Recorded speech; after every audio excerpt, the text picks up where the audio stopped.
Limbula. Nakara Ceva mai. Lomaiviti.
Vinaka vakalevu nimbula Vinaka mai na viokani unisema tiku mai en ndo talena Singapore ni kua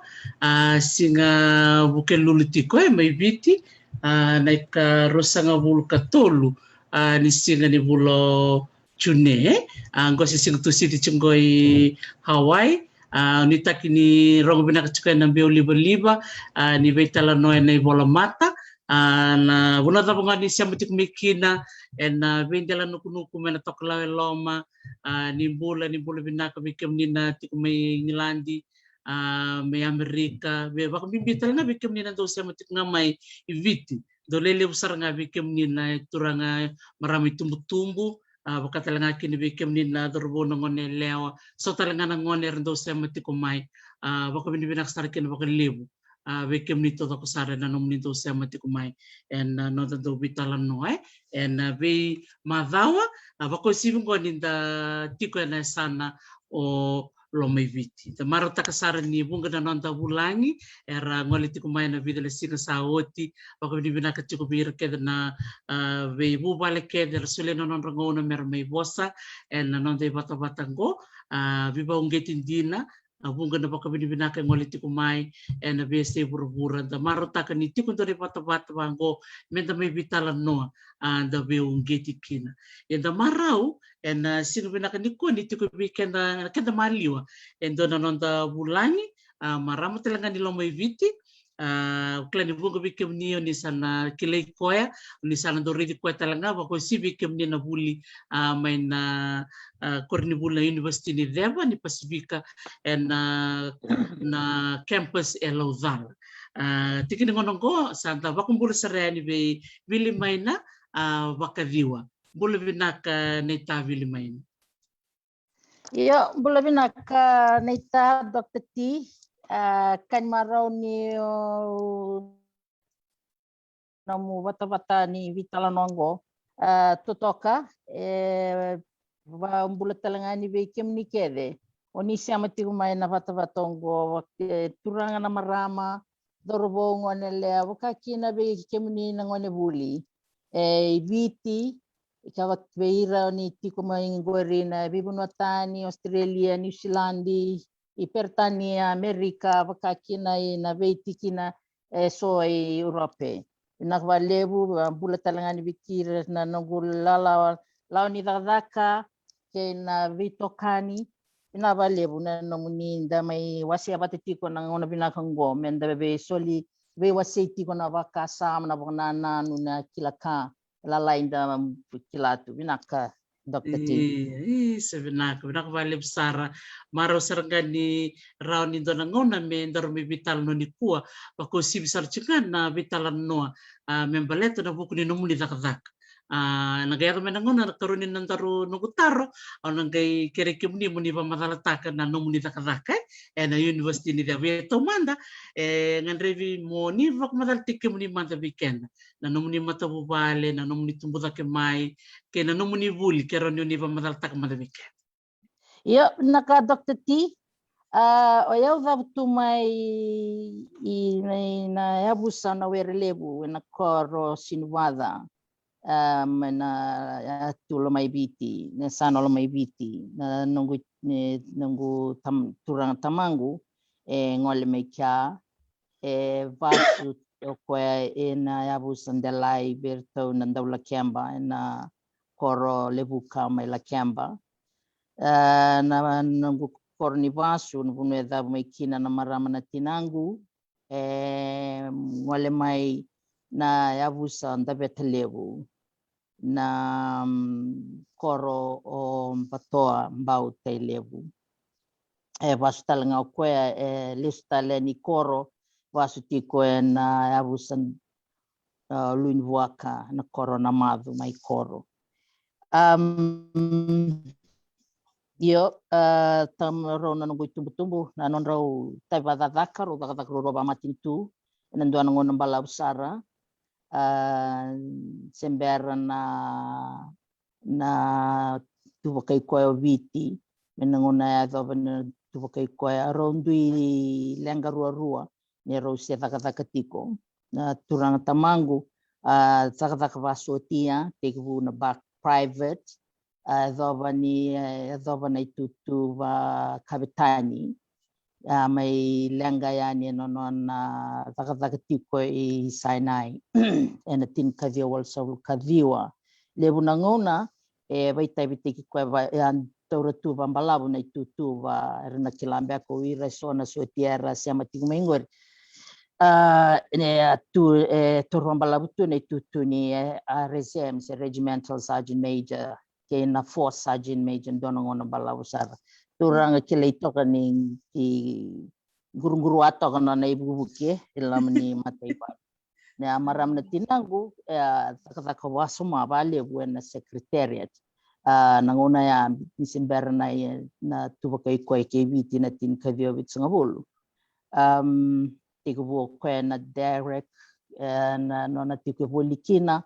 na lingaleka takataka lingaleka shorthand stenographer toso in agriculture Department of Agriculture nangona ya laksara na Home Affairs tini sara na police headquarters in Berlin police headquarters the don melitor ni tutuva vola na turana presidenti governor general nangona ya na turavade nguna valu ratu George da kumbau ia sianga ningai to rokoya vuna tondua ni saka ko na sinrawat mero na daka vitiki vitiko ke no na turanga sama ni toso ke no ko mela ko na police headquarters le chief clerk kia me dovana ngona na lenga kina na tin kavio wal sawul kono ena nongo vuli au tiku na primary school me nambua primary ni beteni bola katungai na nito itiko mid road au ngole ani ratsukuna otia au nangai au le la ko ni USP o tiko kina valela ini sember ni toran scholarship me le vulida na mulida kabana no gumatain Koro ni library kena information studies ia io na kwambeka ya tena ya tuikia na tau baletiau sa totoka ni si Vinaka valeu marotak sargan yo siya manyo bultal ngay ng buwa dara kurbuli Vinaka ng buwa primary lew saranga bira ng onera tiko bole na kembani matay balu bira na tiko bole bay tamo buwa na mandi lew na ngoner li tiko bu saranga may ng buwa saranga duy ngolande na botel ni bikur ni buli isa babi ni Vinaka na namu awasya chukman na itukutuko ni ndoro na namu itumbu-tumbu kelani na nonro visusu samui bakarita kitungko na wana na buku ni nomu itabi bakatakataka dona taru be taronga be kemni ta na nomuni laki wili bala ni mo laki zakabana nom koroi ni zakazaka ni library ni information system ya sa tiko ngai na nom wakasama mo laki torona wulia sia tiko tal dona nomu na numa na nomu dingita kana lesson ni da sen tambani wuli mo muri Vinaka Dr. T, agora tar Vinaka. Una dota kana matala no balavu. Balet na tekibu tu kana bandon. Na tekibu ni nongu lebulida na kambalet na librarianship. Sianga ni ka na makikina si utatanda tamai. Go na zakazaka na nona na marama na tinangu. O bambauta na buna balete ni lebu na bunua zakazaka kino kwa matini tu zakazaka na registry na records management na bunua kena reibiau kwa babuna kino kwa me vaungiti au me ule zakava me ule librarian ia tekibu makoti talendor Veitalanoa na nogusia politiko I ratsukuna na numa tiko na eu se tiko na form 5 ya so sanga tiko mo vekila tiko ke da beka mo na dakava au sanga eu varita ka veroruru nangasi kavongo kila eu na vina katsanga eu mo na vuli law na criminal law koti mai senga mo kun criminal law over private investigator criminal investigator toso sara sa kasara saleado na form 6 sa tuguna wan turanta mang senga yo mo na sotia ia mo na lako I New Zealand na malay I puli na New Zealand Royal New Zealand Women's Co wili turani balu ka maram ni balu angay ka na turanta mang I Vilimaina au nasinga ni bando don kina na vuna o eu ni upasanga vakandua na loma ni kemba na nogu tutu va FSM for sajin meja tu vakandua na matevalu iyo iko au pasa ni vandua 5 mai na kena isau koya ena matangalim bula vangor ena sanga ni reunion na bula kina ena ni na lembula vasoti ambleta na bula vasoti o iksana zingo manga na kait kunya ni modakap sangai senga mule dava na takatang goro veda kava sango bango vona tinango ia ngo okay usana la ko nga mona lebuli dan don kanilaw beto ndo binakata na vandi ke ndo binakata na do kana FBI tu tu vai sangai katalanga vona tinango sangai ka ko senga ona senga ni na vuli loya ona senga talanga na ka kila na zaka na tondo mana zakaba Vilimaina mo librarian ya tukuna tiko viau na 1970s na vitsanga bulbada ya mo librarian onge vasrango ima iko kila na irna zaka na library irna le sa irna buini ngone ngar sabu bula ni dimba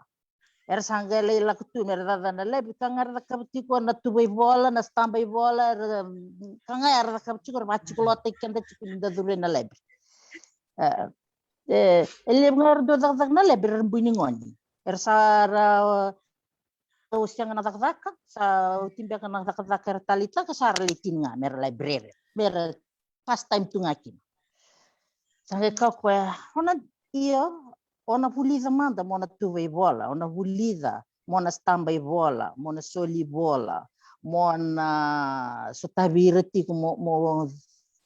bukirati ko irna ngoleani ena library ia Vilimaina ena ya dona ngauna in ruasanga bulune baki tinin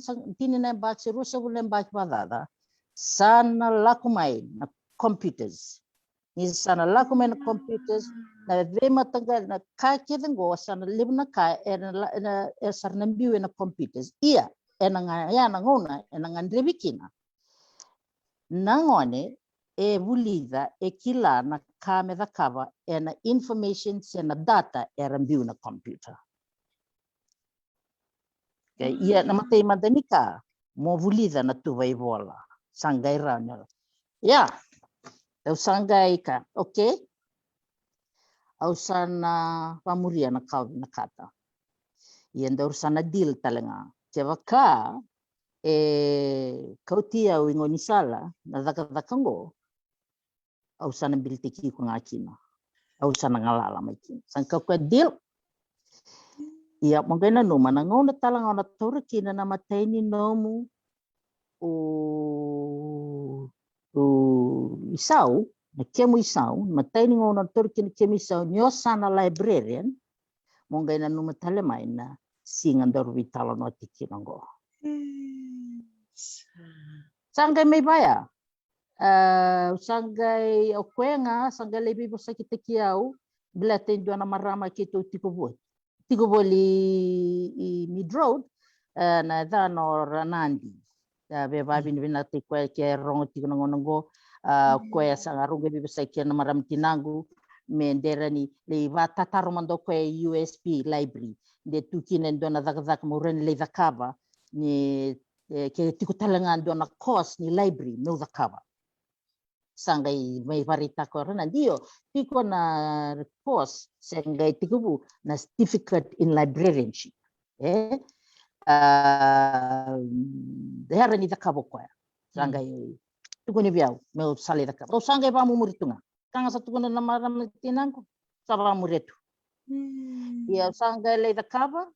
sangai o la talanga o le daka part time tiko na library. Nangona ba talanga o baka tiko na certificate ni librarianship o sa tiko bu enroll talanga o sa meu Ceva na meu sabi na kat no Ceva na degree.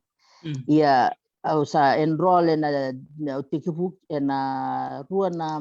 na history and politics o tiko bu kina. O tiko bu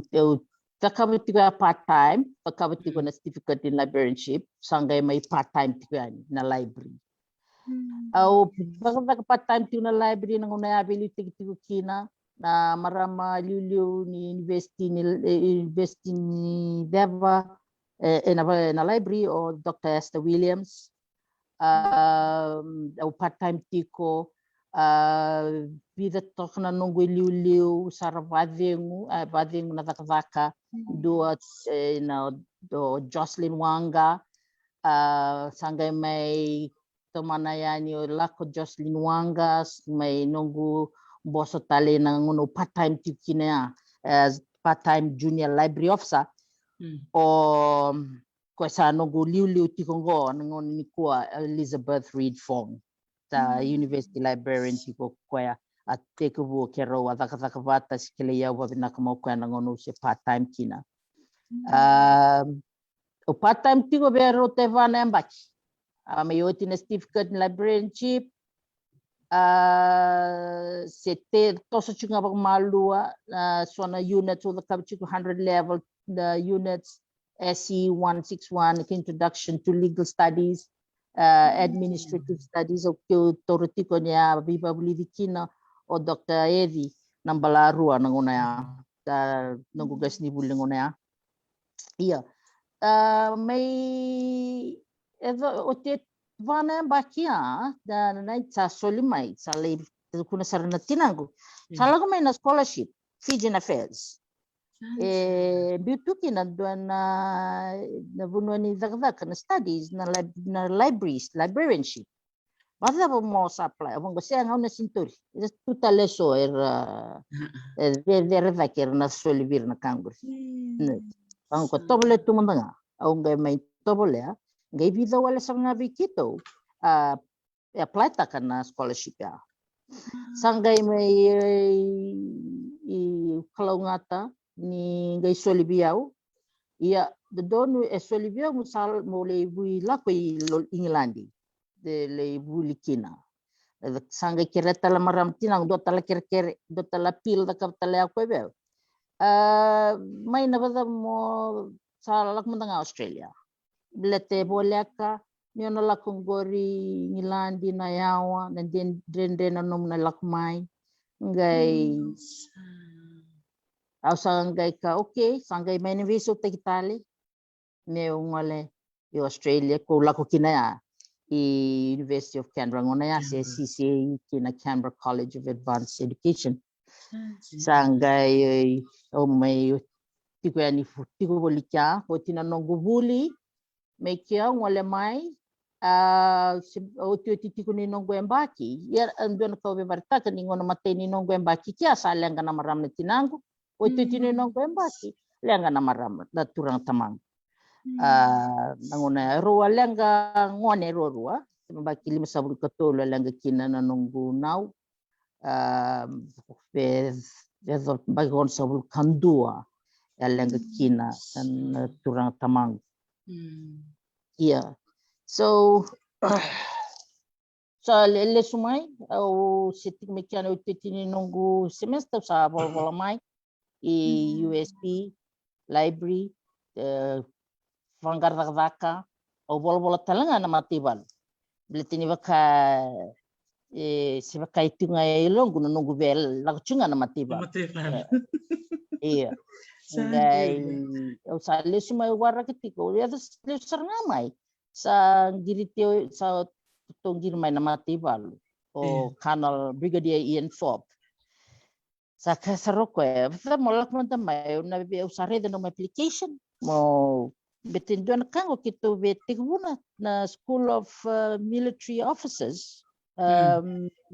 Military Officer School sorry ngayo satura no mo application sanga kila kinoya ni sangat pindona ka to nanuma tu me tiga me thaka indona library se resource center dongan ka dan rani ke Puerto Rico ia sangat tu ni budget tigi tu indona kambalet na library sana ke to na rin so ni ko ngana isaw ni kobula sabang go okay beggars can be choosers Sadie Sara. Kita nulis mikina sa sindo tale tui ni to vale sa yo nga sa lengro no gutano guna kau sama ni umalikina ina watuanga tiki bukina ko tiki una talanga kina na non reto military resource center kan marobio na nugtore because pangatasar nga kina na kauli damai na experience Vinaka o leono na vula verato sa la kumai na offer may na University ni Pasifika na library sa liu tiko kino Dr. Esther Williams na buki tiko Donita Simmons sa to kuna sarani kito haretrana application kita kata mona tiko and baki qarava in January so sango tiko verto in university na January kawalun January 1991 sa to tiko mekia au sangai ngwale sarai Vanuatu nandun na karoni kontraki Vavaka Vanuatu na USP campus USP center Vanuatu mole center librarian kina na tolo na mbaki sa may na mbaki na tinka via sangavul kalima ngole yani Solomoni ni otin na tinka via sangavul kavitu iko voli Solomoni mole campus librarian talengai kia me adova na tin kadio de sabu don motikia da banda na ndolo ngai sa kaule kosomai na vukuni dona vo vira to da kabatalanga na ethnic tension na ado mai honia right na crisis ayabakina so sa manilis talamai kina Laucala mona ya se virutik chunga kina Dr. Esther Williams na sanga mai tiko bolikia Sabtu Minggu. Ia na nung kita kanangonongo sa Breda Tiko na nito tambanan ni na regional libraries. Okay na librarian na reida na tambana ni nonra okay na nonra babuli di tiko o ira na library staff na kwena tin karua pambimbi na be library sera senga tiko kina na qualified librarians reti ko ya soliva sala tiko veira soliva sala tiko veira na campus directors na be Iunivesiti campuses kia iyo ko ya iyo anda ngana kambalata na nunggu zakazaka na nunggu may librarian tekubuna dona indusi nga na maramtina kuya aura ni kaike dona kabina na barongo even kila dona kango na bevasal taki na tambangoni and sono ngona de non kanda dungan rem zakava ngai sianga ni lakovata na karvina katawira na nonde tumbu weekenda sono ngona menda railway stale la menda toro manda malua das posota mandanga menda vingoma de ya koya ya dai ngona ita dakata ko gare de sinko chewi ngon sala sangai kandarawanga ni ngai sinrai da namaram na tinangu na bua ni kinona ding ya ubabin Vinaka luar rongoda na nonan dusi na novamuria na dusi au kla endo na ka usini regretaka nikua ya eu rede tu na kiana ramba ilevu na vaka ramba ilevu raka senga suti kilai dina sa senga suti ni vaka beka ele tu na tuira senga ni va toto batte ki batkana vaka va bunyu wai vaka va lawyer Ceva engineer Ceva accountant ia kongana au katalaki na mo bai tabi ko bet me va mazala taki na tabi ni library na zava ki mai zakaba ngo indona zakaka evulivi tangan rani ndo na lenga levu tiko vakalevu weekenda vakambimbi tiko na vunua va pasifika viti na no mga na raunga ni doera ni rin takataka na librarian to wata saranga beira kila ni ira na bunyuai o ira na nasi era na nasi era sinreni veisele era na bunyuai era bulida era le vakoroi mera veisele na vatal ngaki na ya sinrani veisele na nasi era vatal ngaki na sinreni ndua typist tu typist mai se gardener mele reide tiko na library mengarab na librarianship indua na sakazaka evulidi evakoroitaki meranyo librarian kina and don talaka no ver ngandreba mono varitaka na matangali na temgo na bosongo na librarian claro de dono mitunga ndo evakazaka na library sara librarian sara librarian ke siang tiko na kai bulivi talanga na tutu ba vaka tutu na tutu ni vaka na vola na library Ira kene wasi ikoro ni wasea mai ne wasi ni librarian yes na librarian kiva kai mo librarian ona la kuma label it vaka na qualification na ngandrevi na like na undergraduate na degree se ovakava na postgraduate na undergraduate na bachelor o bachelor of arts in library and information studies sangai so ranyo sa kuroi mai enam dua tala na kuroi enam dua tala na lesoni Vaka o Bachelor of Arts in Accounting, o Bachelor of Arts in Journalism, Economics, Management. Sanga le vakava na nomu postgraduate degree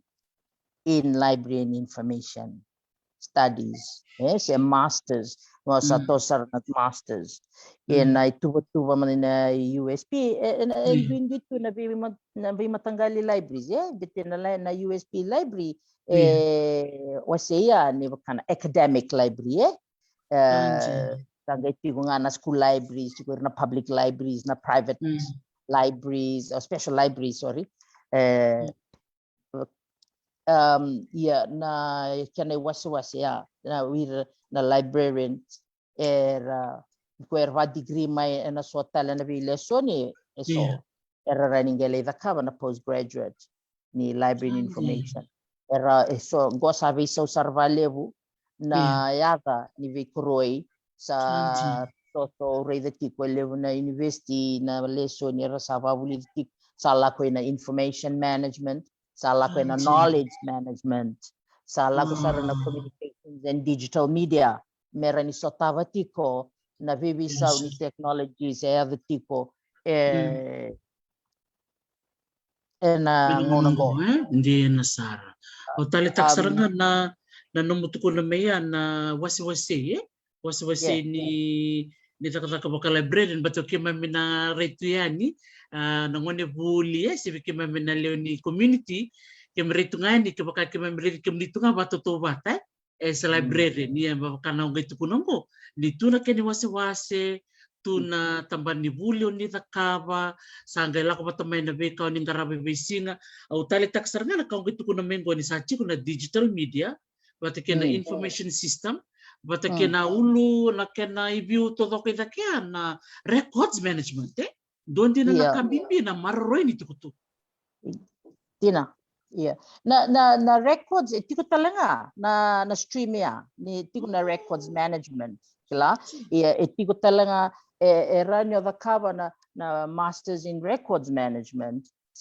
records management and archives rola kovata so na Iunivesiti era savadi gimana na records management me tiki talanga ni lesoni longi and done a program kana library information management program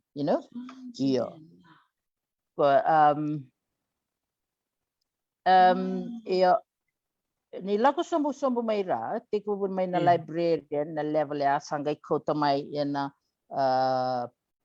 endo edana na para professional beka na middle la library assistant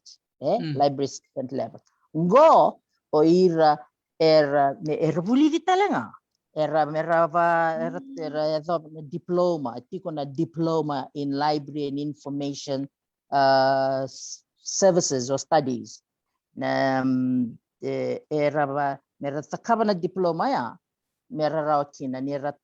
taura na tutu va library assistant so irongo era para professional tiko na librarian sanga tiko yani orto na library assistants evoliti talanga ya na program ni diploma ofata kitikongo in University USP na diploma in library and information studies vikemuni ira na ngone vuli era Vinaka mera vakava mera zaba na library assistant era ni vakava na diploma kwe ofata kitiko USP diploma in library and information studies solitico viva politiki ortona PACTAFE Pacific Advanced College in Education PACTAFE ya kurto chiko mena Statham campus Statham campus campus ruana huli zaka kina certificate na certificate level, certificate library and information studies, kena diploma in library and information studies. Uira nando wati me na certificate ko era rani tutu va library attendant. Sangay laksom na library assistant, laksom na library officers, sangay library attendant. Na library attendant po ngona ya ko ira me do cheki tiki bura solid nera tubay vola era vakava na spine labeling kavaya ni nangava ni kena vakanay vola iyo.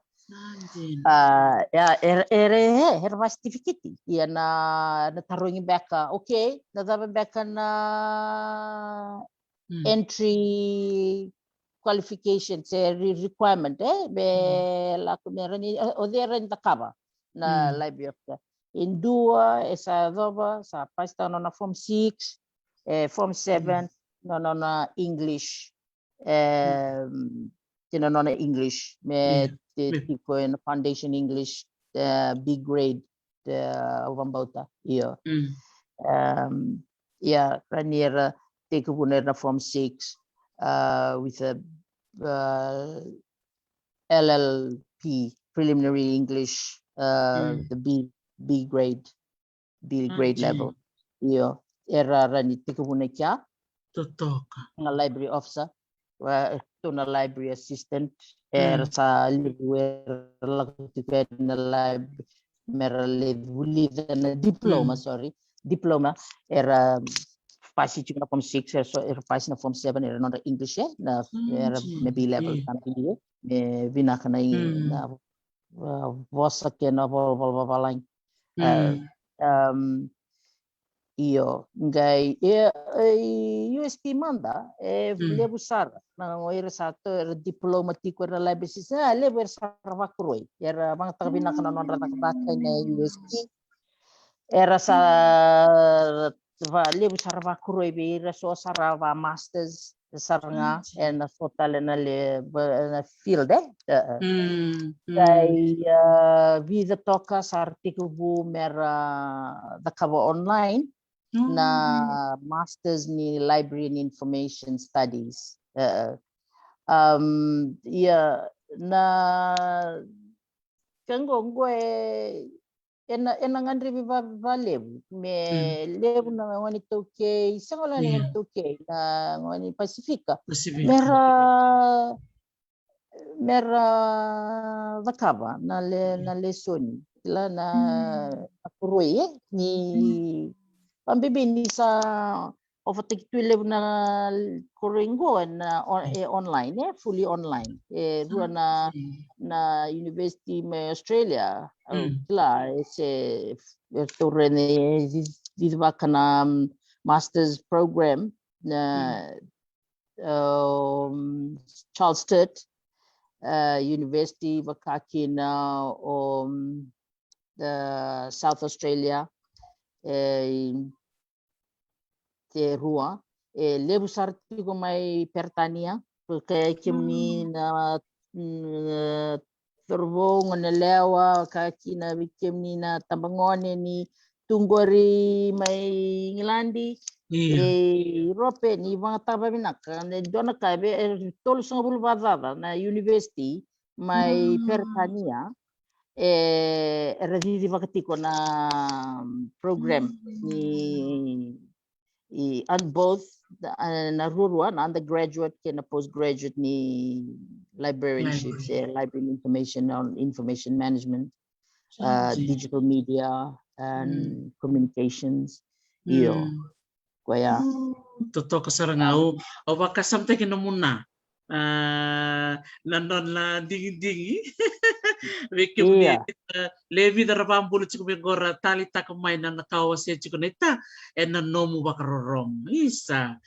me bakana no mutuku na me ai ondiva me esimbule tiko na marama tina muni me rega kwa na bono satu kinongo na bono vivu kaya kitukina o vuka Vanuatu o vuka Solomoni o vuka Australia na vivonua kutiko chiku na librarian na vaka as a librarian totoka dina o marata kaya interestingly nangona gai torkina na matay ni nongu bambimbi nongu sala ko USP Iya. Na nongo turkina na matay ni nongo kenguisau. Iya. Ngono turkina sangai lesu talebiau na puasa.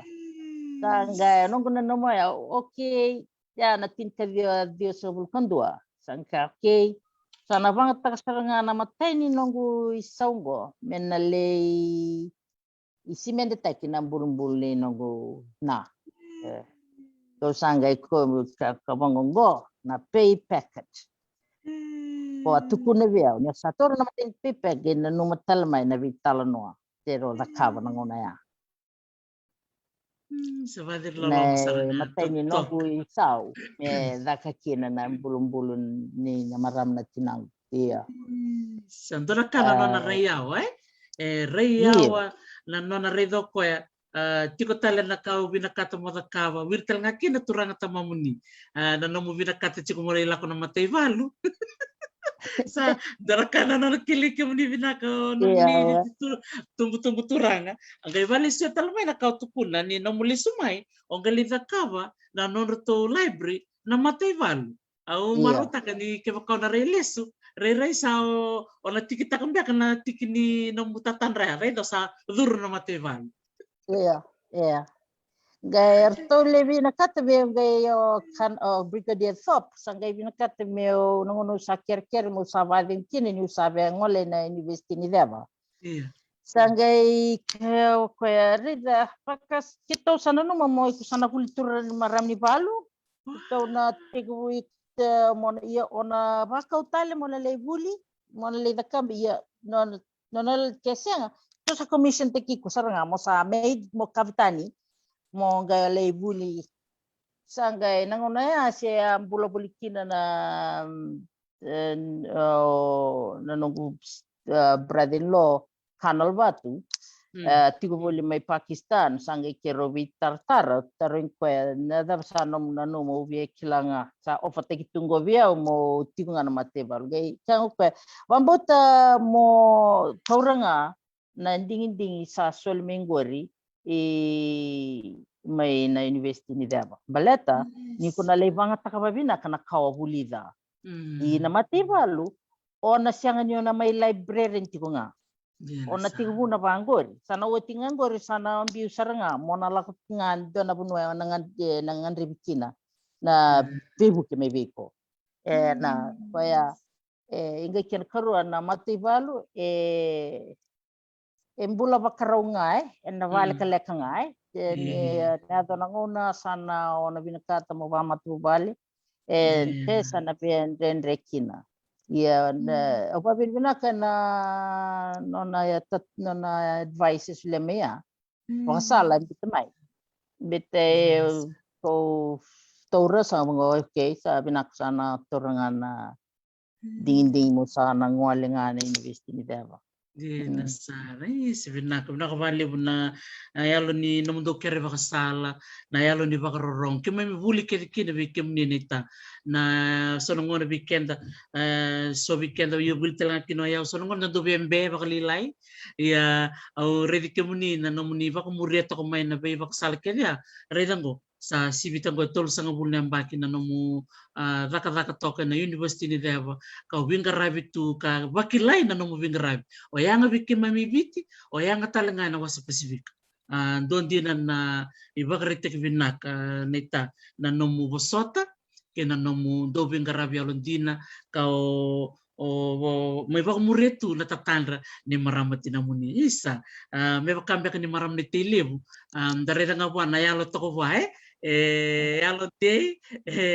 kilako na buno kan laki na naluvengu ngone leongo na le yado bundo na yado Vinaka totoko bako iya dotan na ko vida marabang bulu chiku mai ora bula ni buli mata merat skuna ni bula Vinaka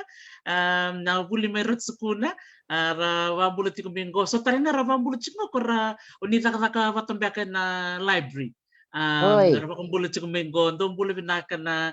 biokanela ngida ndo bulu Vinaka na ilaw men na USP chone batiwale wakumbulu tarchunga mingo ndo maramani na irai okoya librarian tiko na Suva City Library o merendani ngasi ndo tali takabali na ngonelongo na nona ndo tali taka ndo wasea na nona zaka esa librarian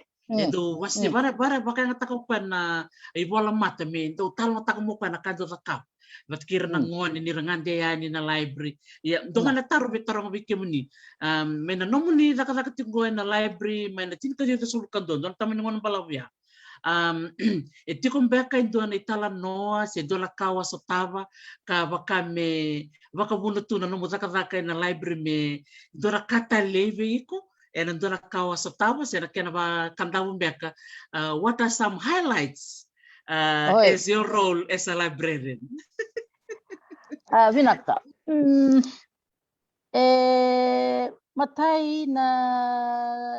nongu na kena solivia wabendre toka na kena solivia na nongu lako meule vaka Vanuatu. Dua matangaya na nongu le qarava na library Vanuatu. Dua na vuli lebu be ya na vuna ni urani na matai ni nongu be maliwai wata ke nandua tala na tambo yan pasifika Vanuatu o nanu mga de da kuliang ovata vaya tutu tu na tovini nonda bula tovini nonda rai tovini nonda wanananu tovini zaka ungai kila ni indui sarvale ungai dona kau vuli dan nongu lakoya ni se tikibun rende beteni kota tigungaya ni na nongu culture na nongu vambauta na nongu tabatali vai vaviti va toke na nongu expectations ngai kia ngai va vuli diveu meu mutobole mo understand taka na non rambula na non rai ya na kena le tau yabu kena ngai le se motivata rua na tambani vuli na distance learning vata ke erto na law school bete ngai le tikibutal ngan tin kadio dia sabul kalima sa tikibutal ngakina sorry dia sabul kaono sa tikibukina na School of Law mai Vanuatu ngai sangai mai te motivata na library na center library se campus library pata kena law library mero mai biu batanga na dua na library level dona building and then tingo na Amlas library library ya doana aurika doana na totoka ni bula badaka ya vimalwais mai kia na ngole solmoni en do tale na vivato boleya na gutiko boli mai solmoni do tensara na ndrakini bula ikia au na mga niu na awakanga na ngono sa kereki na mongole kia taini madha sa kanga au sandi butunga mo winta na loto ke waka wa winta na loto sambi bi maka betu gustawa kau na musranga no sinrawata na bulai kia tanggai au mai bosota na ni kabina kana suta sabana rendre da do vuli mai kina ia kambinga ni dona rendre nda sutava me na kambimbi menda vuli na tava na kabina kanda vuli da kina kan rendre ndo kutanga mai na binaka iya sangai kena Koro na nongu sangai mai tiko talanga nilis mai lodala na nongu mai taura na itabi va ngaravi ni regional librarian lebu sa bola ni oti bakede na ve anu na pasifika sawa ya dosara toklau Tokala wesin lau kina nga buka nda ponto wanga tolu na Samoa la ka Samoa ngole tolu na singa iwai la pa yani tolu na singa lismai ngai sianga na non rawabu ngai nda landenga ye ko e kani kila nga lo misabi na mi kunla ko bilete Beleto nang ni uira siang na non rakau sa itu so kaya sangai ya ngolikina ya tikini endo na highlights Vinaka ni nungu Vinaka ya ba regional librarian na nungu ve maluai na nungu ve kani batakena ve uira keder na laula Vinaka era tu na ve bunoya yo kena yo livtale so tala na ka o wambota ni ustu tondo na kaungan reba muna vet ko tala na ustu tondo ni tabi ba librarian na non da wasea tiko na information knowledge sharing nga dona ka na redora ndo taronga wasomai livunga zaka saramanda zakab gor kimdo zakab na librarian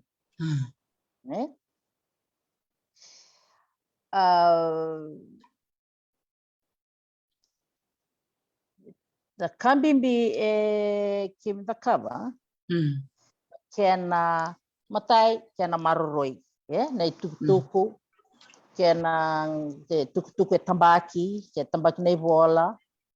se tambaki na mona liva se na kato na databases sa katungo kena maroroi kena tikevi kena classified taki na very tuku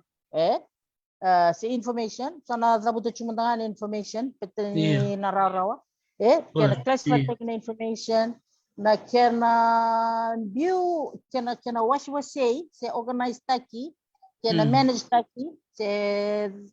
kena do buang tik vale na wasmon cataloging claro kena catalog todo bangtana catalog na kena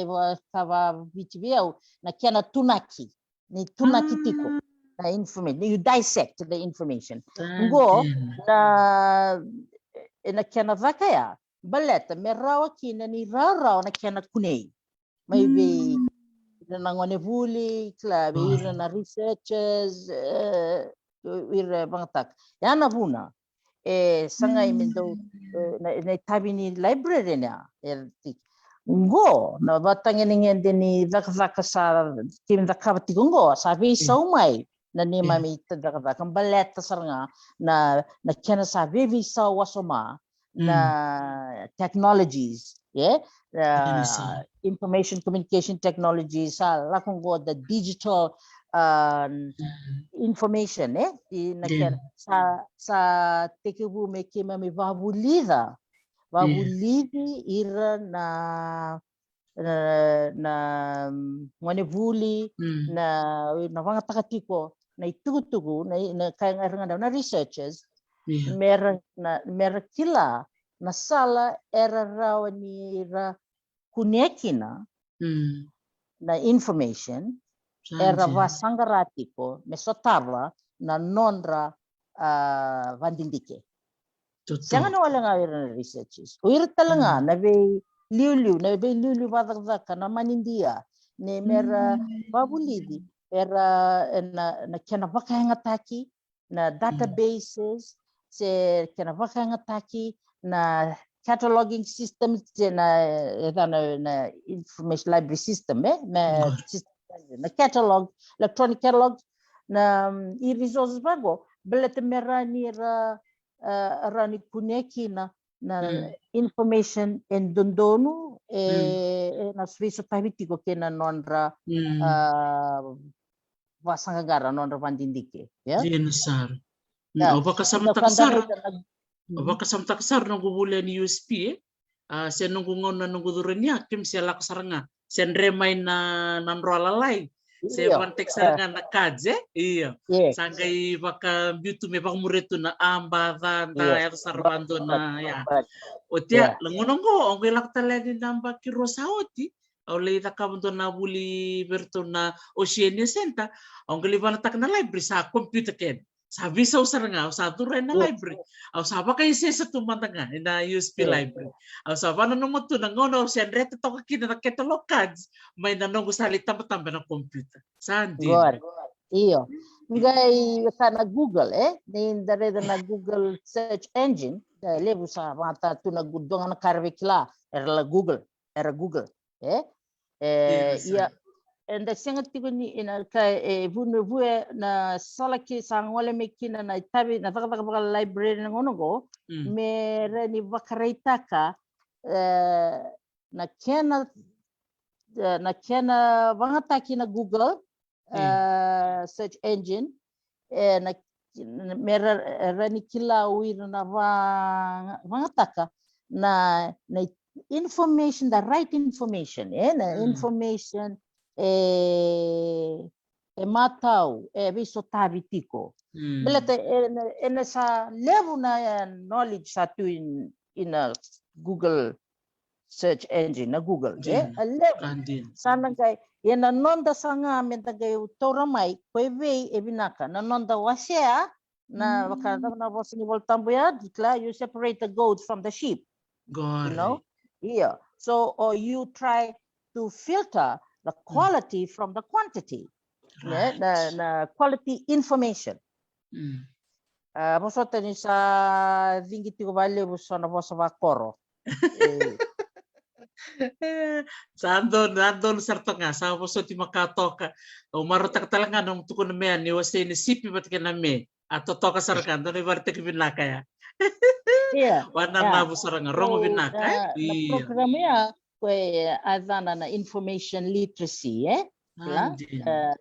ni babulidia so kwe kidima babulidi kina ira na ngoni vuli ira na gasni vuli ira na researchers ira stalmandanga ira na daka information na information literacy sa tanango bikito in a USP information research skills so kla babulidi tiko na mo kila na technique na technique ni vangataka na vi matanggalita sa tiger tunggo kla na kana waswasei na cakacaka na takakala diri yang gay na kay kimi buliza nani mami kaki bulida senga wala nga ni mami library me mami order tak na vola catalog tak na vola senga ba bulida talanga me kime chumta kinani mami vagananan vakasa me mami become managers me mami leaders one time ba bulida me mami manindia taka me mami liutaka na library dina totoka sarangan na nung pamatala maya tika busaranga manage the library attendant nagarete tiko na ken saragay wili tiko to sarag tiko na nanday tutu me pakam na nga tiko na maya bida so era niya nakakabatang go sa liu tu darida ya na wuli patakin na kama na nakapapirtan yan experience all adds up into your role as a librarian. Totokan din. Parang may lautak sa nga bikimam na parang ito yan. Bikimam ituro ba kang bimbi na nakatakang ko ni librarian. Siyang wala nga ninda reda kwaro tuway bola tiko si randamit tiko na buno mendali kutumikin na ibola. Nanda ko talaga ni library untuk reda ngo ni randamit tu naturangan na marama. Rata-kata tu tiko na computer. Rata tiko na rata batiko. Na beka may wasea ni ko pakarambele utak saria na itando na Veitalanoa darwa Veitalanoa chikukina ni sebernin daru sema may beira na bararong na nomwa pamadala takatiko na wili vola kena volavola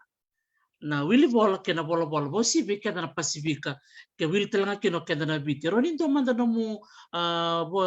wasea kena bibalong gangata kena tikina ya na buku ni bibi ni wili vola kena bibi ni nonta vola na no Veitalanoa. Vinaka, mereka satu puna na dona kango na wili vola ke na volavola senga sotitu ni ka tikitu ni nondambula pang bimbi na pasifika pang bimbi ken na pasifika E kenda was manda bi kenda ni tauke. Na vuna beleta ni no tikini no tambula da lebu nga no da Veitalanoa e lebu na kena da vande o takatiko nei tukutuku nga na vosa. Oral history, e paiftaki mai na doana tambatamata, dina doana tambatamata, e lebu nga na no na tukuni. E sindona kena lenga ya. Ia sabonga Kongo kwe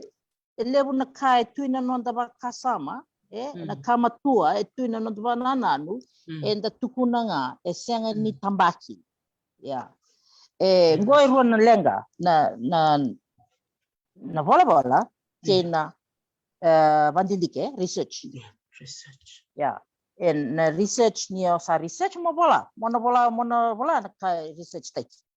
E senga tiko. Sa nanongo kere-kere nga. Me ndalis talmanda na tumbu-tumbu. Me dava keira na nandanguane era tumbu daki tiko mai. Me ratali takamanda na wili vola. O warong tiko doon na session doon na Opera Winfrey. Na opera. Ngay kaukwe. Ni koe tiko bu tali takatu na wili vola nona singai bakitolu.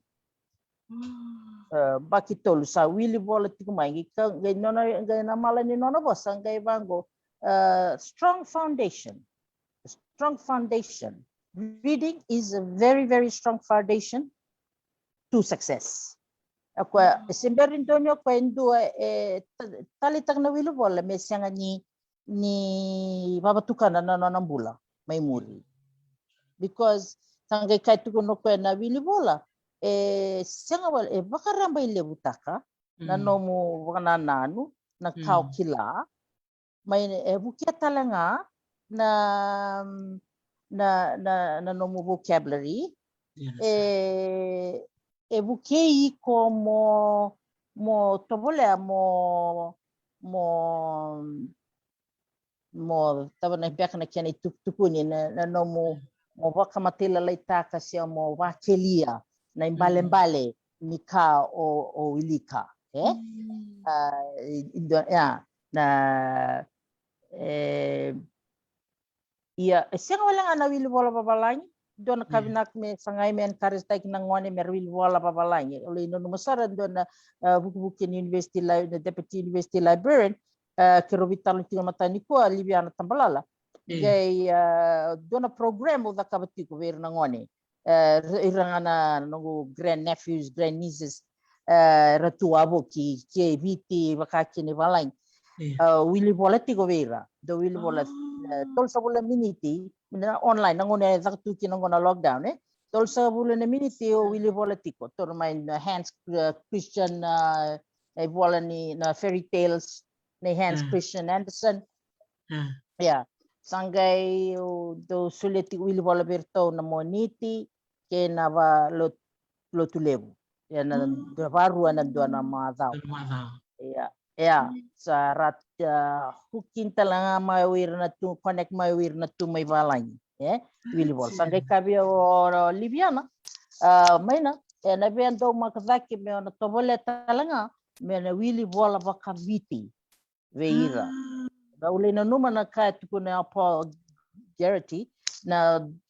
Dr. Garrity ni sa na vosa ni sa na nonda vosa van bibi ni to vosa mai Koro sa yalitiko sa sea butiko sa sea butiko to liba kasam saranga valevu biau gai kawan ko me Vinaka mer le sutale na belatani na kai tuku no ko ni do esa matau na vosa taka na nona vosa do na vosa vakaviti sanangaira ni Vinaka na nona second language na mother nona mother tongue sa Vinaka na nona vosa taka na vosa vakaviti anangai le Vinaka na vosa taki ni vosa vavalai so beba kasama Vinaka ia lestale na wili wala kanga ya sana ngandreva me una vasala tekirikina na tamana tina mera wili vola na virna na luvendra me lesu tale mai na nanondra Vinaka na wili vola, na wili vola. Okay. Yeah. And na research, I mean, elevo na kandare na databases, yeah. Sa volanga uira na kaibu no tani, yeah. Na levo na journals, levo na articles era published aqui tambaki na vi matagal na vi journals, academic journals. Agora non research chico, uira na kaibu no tani. Era uira na lakomai, ena non da vanua. Era me da na research ngo ira na kaibu no tani. Era na kai Europe, uira na kai Amerika, sar lakomai, mera mai research taka chico na kamba leti kenda. Kwe tonu kina. Vinaka Veira, Kangorio, Dr. Una isi, Bamba, Dr. Edi Nabalarua, na research arava kabamay na non dalaning ona ni Vingarabi, sa tambaki. So, indo na kaya na boleti ko bikenda, Nenda acaba só na research kambaleti kenda. O talitaka na kai kwetu kuna ya na kai nongo skeli tuituku. Na nona sambimbi tabati tiko na kambaleta no to genealogy no to family tree na genopro. O acaba talitunga ya na kambaleta na nongo matavuvale. Ngo tiki sartigo nga ni kambaleta na kena tambaki kena tambaki tiko na itugutuku baleti kenda na ito okay tiki sartunga ni mami dagadak va librarians va information specialists nindua ni rani sardo kilenga sardo wili vola saranga wir na librarians karoni kai we have to bletin tiki mami dagaka bet meki mami sana dona vola salang me bangon mem tebeli sana wiliki merendike medikilai okay na subject dar sana bi na kango na wira na kaya na lako mo ikongone buli mo na may sanga mo mangarana ti volango na tapos suot na list na subjects o na taipataka na database may kunikina na catalog may kunikina mo reno kunikina bararo na volango evaya kongone aki na wilika kaya na wulizi na wiliki na content, table of contents, na preface, na summary ni vola, kakira bandi kibin na kay na vi chapter 02 loma. Na where na do the cover na cataloging so Totoka sarunga kimbali bali lebutan la takataka timur me vakano ni tukuno me ya dando na vola ona wilika mona redo sa kota mena keywords na vosa bibi me sanga imbuya ni bena lomo ni computer na ngoni kiba mengela ko ni kina na wili me kiba tamba bena computer saronyo eroni la basi kata kimena ibola sandina kimbali na takataka library ni tito mbundina tito kubuta rotiko na wasi ni dagdaka tiko na technical operation hanggang tiko na customer service na reader services so nakaruwa talanga nindu me na library me na kilaro rotik na ruwa na wasi ngo padada na me kila matua me kila binak Sandina. Totoka saranga. Umunanga nita nunggu cukup may biti may USP. Dona bonondo tatalita kana lakin na library. Dole mo kanang nondo ndambi cukup may takin na Pacific Collection. Balatin ni dole mo na ibol ni Pacific kondo takab nunggu bandindiki. Au saliri talaga may nanono to library na forum secretariat. totoka no to library bakatalanga kini biketo na Fiji Museum talanga na nito library na Fiji Museum ya ndagirida na bibu no keda ngandala ko kina na bi tambala keda ni takavaka toro mandanga nambange na chiko no to records office singa ni sen na chiko kona physical sanga chiko kwa digital ken balambale bir na binakata mera vuli na tambanang gona information system sa na librarian sa library services sa doon sa nga mera vitamin si mera enroll na kosa so ni sa tuko ni chungor ni sa tiko USP totoka sarang ke baka tiko na certificate na diploma rin na kabaya baka kinorto FNU sa tiko na degree program ni library and information studies pia na kanga me kiba karabi na katamera librarian ngo na indusi beira sabakuro irao tiko we kemini na tambangone ni sabakuro irao tu mateni kuro ngo na katal nga wando tukuna wasuma beira no Laucala beira na lubenra era sara tu no nondra mateni kuro ndo tukuna tiko beira ngo mbita na lubemu me le zakava na masters ni library and information sa knowledge management sa digital media nabuna because nangona mandangango bikito USP sa na okay sa lelay sartiko kaya kito qualified librarians sa vida wala sartiko ya sa akin may tiko tarang na matin katumba may sa akin may lakuan ito ba misa donya na retirement sa dua na ito nugulaw Vinaka elangida sangay bakading utok nga na mengo early retirement erto le vida erto sangolan yung Lucia na revuvu gondua sa experience cataloga vida batana baki sarabadi sa ngo kito le vida sarana kito sabo chungo sana lima na baki tini na baki memory sana sakit sa watan so sana gay taro ina taro sa ibe wira na nito isusomi di nasaranga ngandra kinabale me vaitabi na vatavatang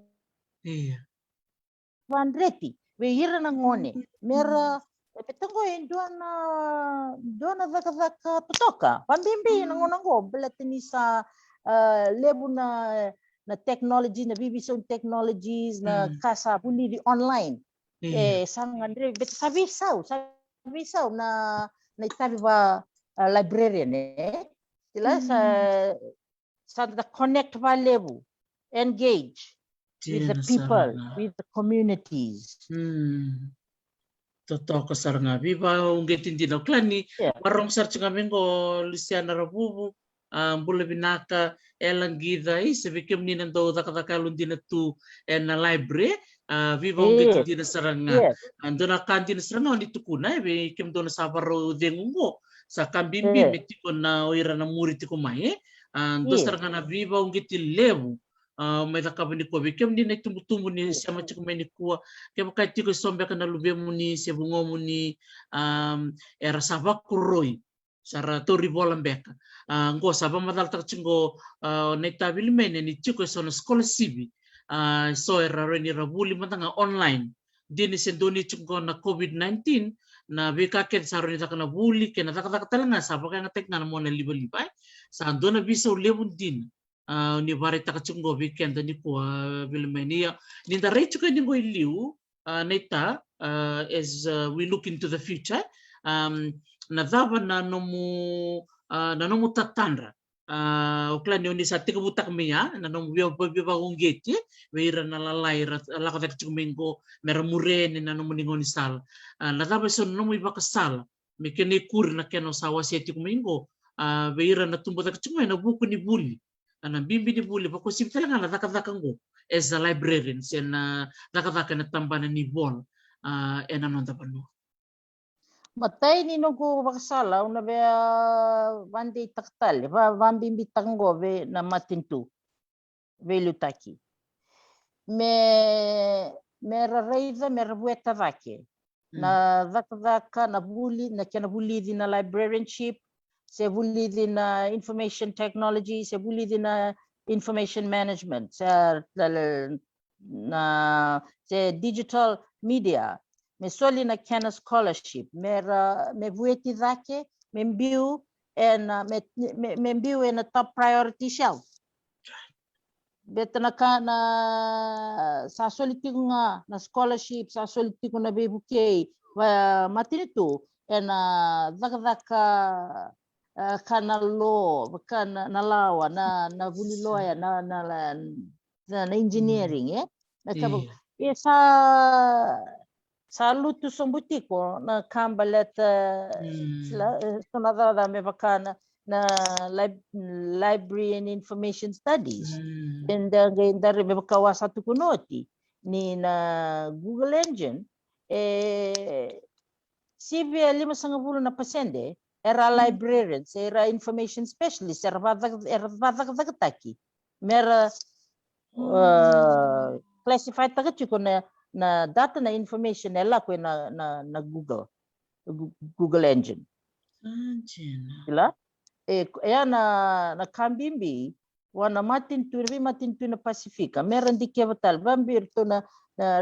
ministry na education, right, me di kevatalea me vakambimbi taki na kena tau yavu na ve library se learning commons dana tiko kaya me na biwe na ve korivuli,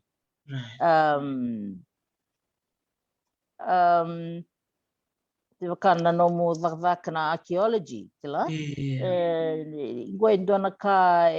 tarati kuna nondambula na pasifika vambi the indigenous people of the Pacific na kiana maroroi na nonda yau na kambalit kenda na tukuni ni nonda history o kenda na kangu ngo vakaya wakila ni sianga swechili priority tu na levu na mati tu na pasifika so sandu donu meron di kia batale you know kandi na saranga mo na bandi dina taka bikito na tambali ni Fiji Museum dongan rep saranga bali buira na ngone le merongolen merle kita bikito nakagando lang ngona ni sona scholarship baka nakaw nito ko na maya tiko tale sona tambana endo turi bakambimbi ngai baka ngai kena bobo sa ke do sul me biketo na nakakito takabati ko umana kede na viti todo ko ando na dondina na rebina ko ni wasea mai do talea me tinia na ndoro bitalo ni ko maruta kana no biba ungeti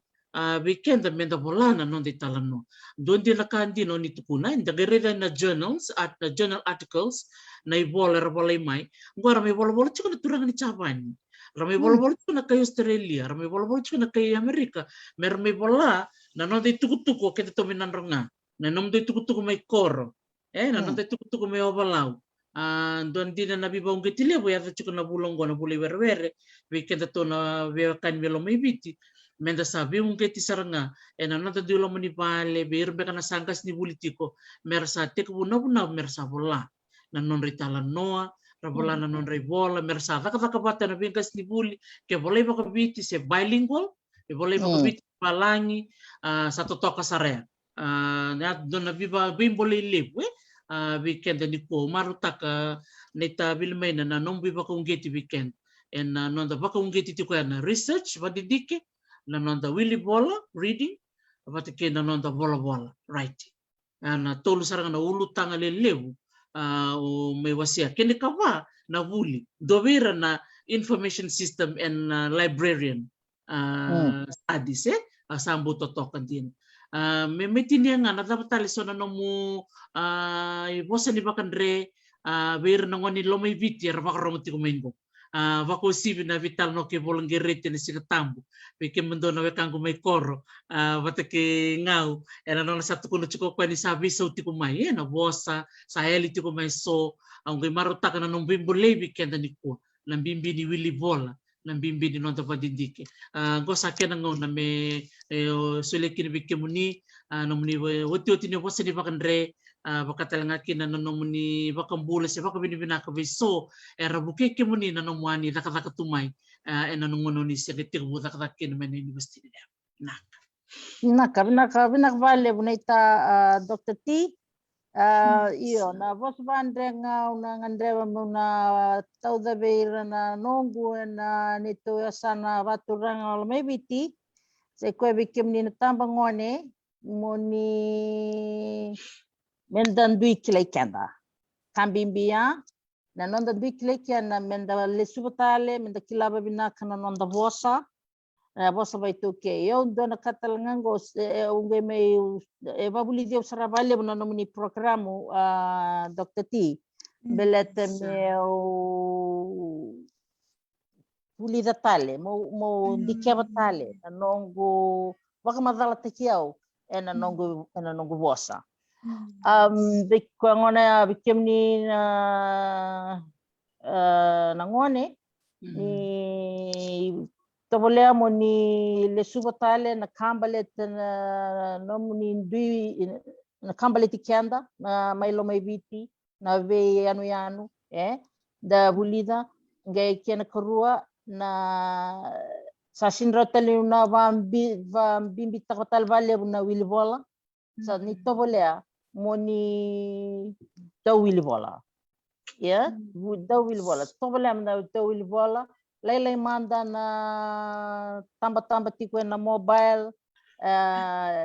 levo manda na wili vola kena karua na menda manindo volavola dona kana talent ko tukuna talana kay nongo skeli na talendi endu tu weekend na talent nindu ingarava na be talent ya nindu ba torza kitaka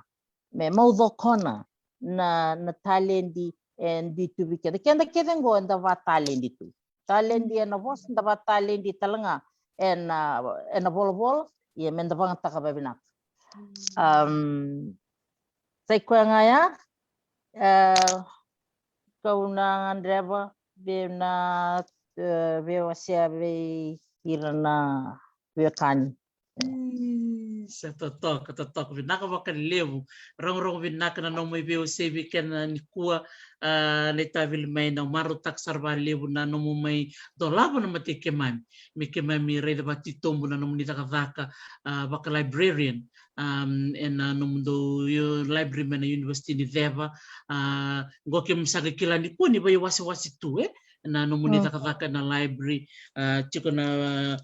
weekend na tambane ni technical services sanga chiko na customer services na kene tik bu mai ra sanga lakodak wili na certificate sanga lako na diploma sanga lako na degree sanga lako sarin na masters sa to token dina na beka o biwase kina ni kuwa kena beka tuku no neta skill tuku dina saranga na tuku na neta Vilimaina da batalendi ken sana ngai baka to weekend na nonta baka yang taka nonta talendi na beka enda koko kina senda kilikina kita kasara kena liu ngai do tale na no mitokani si do tan do taka bata ngai bukia na puno mol mukina usa tale taka saranga na no mu biba ko ngeti bike mami baka bimbi na nonta kilikenda baka tekikenda si bike ni na barong tiko mai rong Vinaka dina na nona baka madala na marama neta o Vilimaina na Sinuvaca ni kua tale taki na no mu bosa nga mai loloma ke mai bakilan na no mu o tale taka na veka o ni wasea tale na no mo bakso karlis tale na non rombula na no mitumbu bausive na marama tina muni bakatalanga kina na turanga tamamuni kena no mundo vakarorogo ke mai buli talanga kina na no vakarorogo ya sare de tungo na kena vakabatukan ena signi ko sa min dambi tuna ke mai maliwa muni mai viva ko ngeti vike mami tiko ngoi sora via vakambula tukani vike muni chiko soni via vakambula kini veira sa kena ngaunango iyo okay Vinaka nita tora mantana ngonongo mo ba Vinaka ve irakede ra ke yau ena nangu tiko buni nangu vaka librarian au ve va Vinaka tiko bambul tiko va Vinaka tiko ve ikora nandi ke o vakarorogo-tiko mai o siama tiko mai na vatavatongo Vinaka vakalevu vakakina rona nongo itokani renre o lusi rabubu bula Vinaka vakalevu nando ve vasala tiko vakakina ve ela gida kero yasa sabata tiko ngai ke pasifika ba renre tuna nero virei di belatna covid go vakatalanga kina na sini ngule dabir to na nung wiliu ni daka sara vadengu rarita tiko nungo Dr. Esther Williams Vinaka vakalevu na veliu taki na vengi vasala tiko viva bulidi vakakina ve Donita Simmons tiko sarama pertania Vinaka vakalevu Donita na dove vaungeti na dove bukei na babin na talanga be kono wiliu tikongo o Elizabeth Reed Fong na vakalevu na vivaya longanga tiko na be bukei thank you ki kemunike de na nungu tokani bichani batiwale mbula Vinaka vakalevu ke se bula tinggal matamu ni mai namara